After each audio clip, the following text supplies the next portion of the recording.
ni pi ni August ni kwa tu ni ading late number som thum le khat tang khat pan tang nga tang sagi pan tang som le thum kabel ding swang pi hong hi in la ke hong dal ding mun kip muan hwai hong hi in late number som thum le khat tang ni na man tampi kipya cham kip na a hidden life akisel nun tak na chi movie pen galpini na laya Austrai lo khomi friends jangesta to khak thupiang akisai ki ka hi ama pen na ji te ngong tat na hoi salawin jesu bek to pa hi chi in aum na len ki pa hitla pol pi ding ut lo a hi manin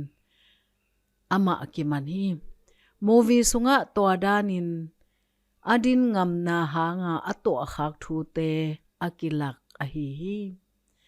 to bangin hitla thu anyal manin friends pen a khopi te nangonin za pi in nor hi nu hi thonga kiat pi te in aum na za pi u a sampi por khat bangin ama hai sa u hi pasianin na pau khiat thu sangin nalung sim sunga om thu a ol mo hi zo achi bang om liang hi so tang na lel ding in lung sim tong piak pa kulo hitla apa toy ding in azol a hiu hi to bangin hial ma ing chi ding akide isak chang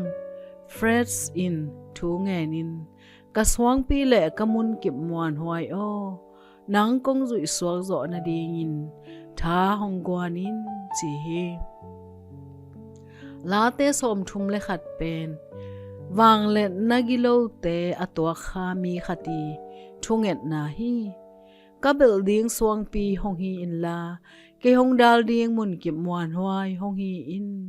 chi in davidin ahak sat na te laka thunget na nei hi anun tak na lungim na to kidima aveng te ko na thwa hi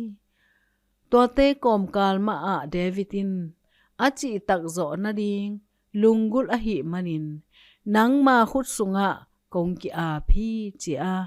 anung chang in singlam te tunga to pa jesu zat kamal te a hi ipasianin man tampi ki pya cham kip na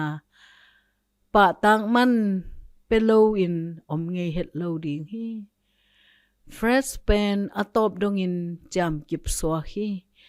cham kip na hangin jesu ma bangin anun tak na sup lo hi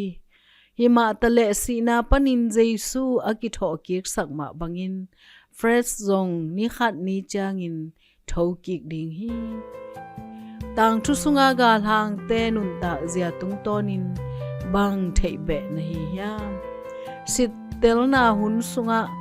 tu ni in cham kip zo nang bang hi ding na hi ya kaswang pi kamun kip muan huai pasiano bang lang pan na kamai ngat zongin nang bek ma kong zui swal zo nang tha hong gwan ta in amen